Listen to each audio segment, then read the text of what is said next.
Hello, welcome to this channel. Myself Dr. T. N. Devnath, doctor of modern medical science, motivational speaker and life coach. आज इस video में हम बात करेंगे जो यूक्रेन रिटर्न स्टूडेंट हैं, जो यूक्रेन रिटर्न मेडिकल स्टूडेंट हैं और सेंट्रल गवर्नमेंट और सुप्रीम कोर्ट के बीच में क्या बातचीत हो रहे हैं, इसके बारे में हम बात करेंगे। क्या यूक्रेन रिटर्न स्टूडेंट को एकोमोडेट करने का बात हो रहे हैं, क्या एकोमोडेट हो सकता है, इसके बारे में इस वीडियो में डिटेल्स में बात करेंगे। अगर आप इस चैनल में नए हैं तो चैनल को सब्सक्राइब कर लीजिए और वीडियो अच्छा लगे तो ज़रूर शेयर कीजिए।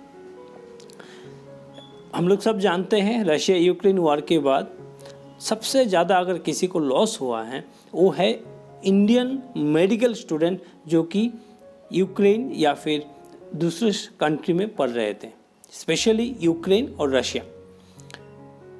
यूक्रेन का जो स्टूडेंट है उसको इवैक्यूएट किया गया है, सक्सेसफुली इवैक्यूएट किया गया है,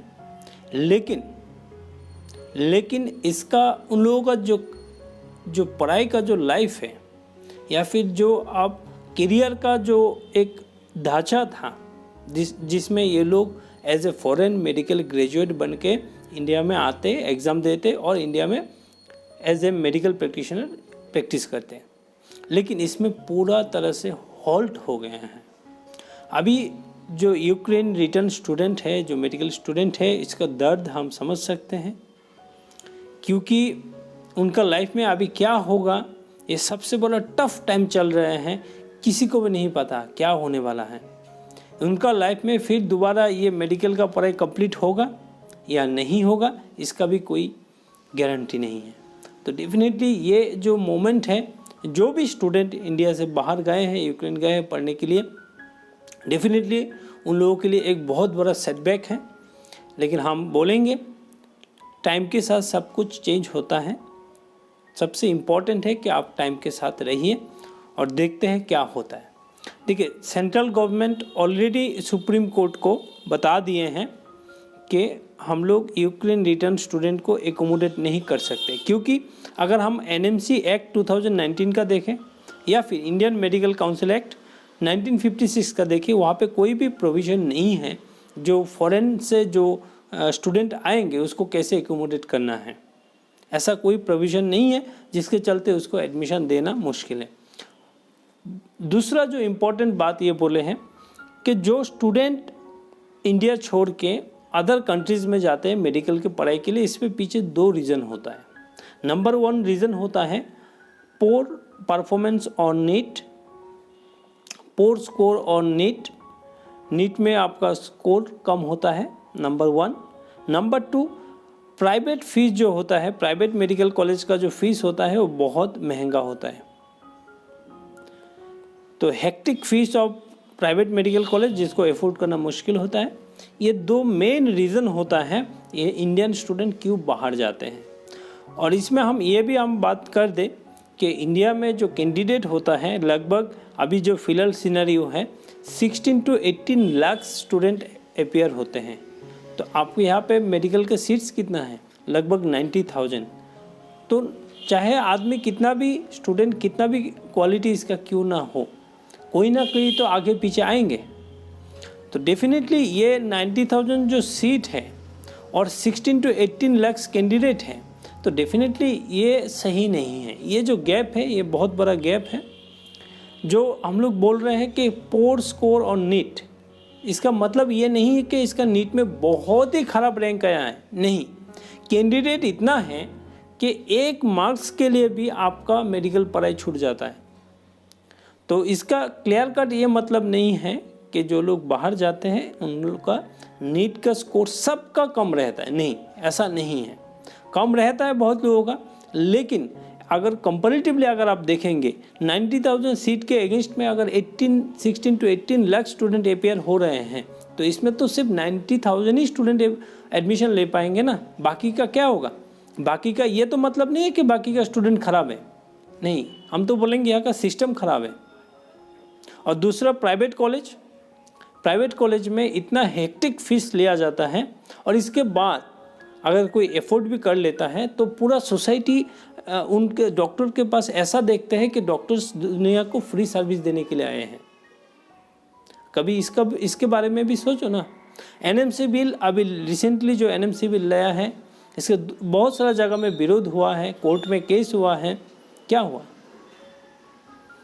तो डेफिनेटली ये जो चीज़ है इसको सुधारना बहुत ज़्यादा ज़रूरी है। मेरे हिसाब से जो इंडियन मेडिकल सिनेरियो का जो कंपटीशन है, इस कंपटीशन का जो सिनेरियो है इसको कम करना, ये सबसे इम्पोर्टेंट और फर्स्ट स्टेप होना चाहिए। जो कि एनएमसी इस बार 50% सीट्स को प्राइवेट मेडिकल कॉलेज का सीट्स गवर्नमेंट फीस में देने का प्रयास कर रहे हैं, लेकिन ये भी आधा अधूरा प्रयास है। अगर आपको इस तरह का बिल लाना है तो आपको फुल प्रूफ के साथ लाना होगा, बुलेट प्रूफ आपका जो प्लान है वो होना होगा, नहीं तो क्योंकि ये एक्सेप्ट नहीं करेगा, कोई नहीं करना चाहेगा unless and until it is very very welcoming for everyone. तो ये चीज़ हमको लगता है एनएमसी का बिल में ये चीज़ को सबसे अच्छा से और इसको बहुत अध्ययन करने के बाद इसको अप्लाई करना चाहिए, क्योंकि अभी फ़िलहाल ऐसा सिचुएशन बना हुआ है कि एनएमसी बिल अप्लाई होगा या नहीं होगा, कौन सा स्टेट में होगा कौन सा स्टेट में नहीं होगा, इसका क्लियर कट आंसर अभी तक नहीं है। 15 सितंबर आपका नीट पीजी 2022 का काउंसलिंग का फॉर्म फिलअप शुरू हुआ है, रजिस्ट्रेशन शुरू हो गया है, सीट मैट्रिक्स अभी तक नहीं आया है, एनएमसी का बिल का कोई क्लैरिफिकेशन अभी तक नहीं है। तो पता नहीं कर क्या रहा है। हमको लगता है गवर्नमेंट को इस चीज़ में और ज़्यादा ध्यान देना होगा कि इस चीज़ को कितना स्मूथली किया जा सकता है। केवल कि फॉरेन में जो स्टूडेंट जाते हैं उनका क्वालिटी नहीं होता है, सिर्फ उसी चीज़ को बोल के आप खुद को जिम्मेदारी से नहीं हटा सकते हैं। बहुत सारा ऐसा स्टूडेंट होता है, हम लोग देखे हैं, जहाँ से फॉरेन मेडिकल ग्रेजुएट करके इंडिया में आए हैं, नीट आराम से नीट पीजी क्लियर किए हैं और अच्छा जगह से अच्छा कॉलेज से वो पढ़ाई कर रहे हैं। इसका मतलब ये नहीं कि स्टूडेंट बहुत ख़राब है, इसका मतलब है आपका जो स्कोप है वो बहुत कम है, कंपटीशन बहुत हाई है, जिसके चलते लोगों को बाहर जाना पड़ रहा है। तो डेफिनेटली इस चीज़ को और थोड़ा ज़्यादा ध्यान देना चाहिए। और एक बात जो चीज़ हो रहा है दैट इज़ ग्लोबल मोबिलिटी।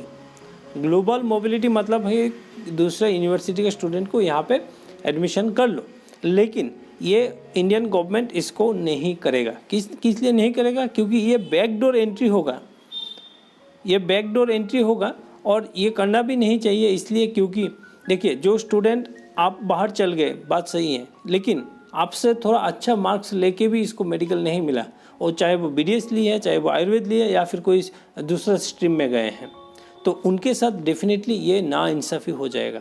इसीलिए गवर्नमेंट जो यूक्रेन रिटर्न स्टूडेंट है फिलहाल जो है इंडियन मेडिकल कॉलेज में नहीं एडमिशन कराना चाहते हैं, क्योंकि ये पॉसिबल नहीं है।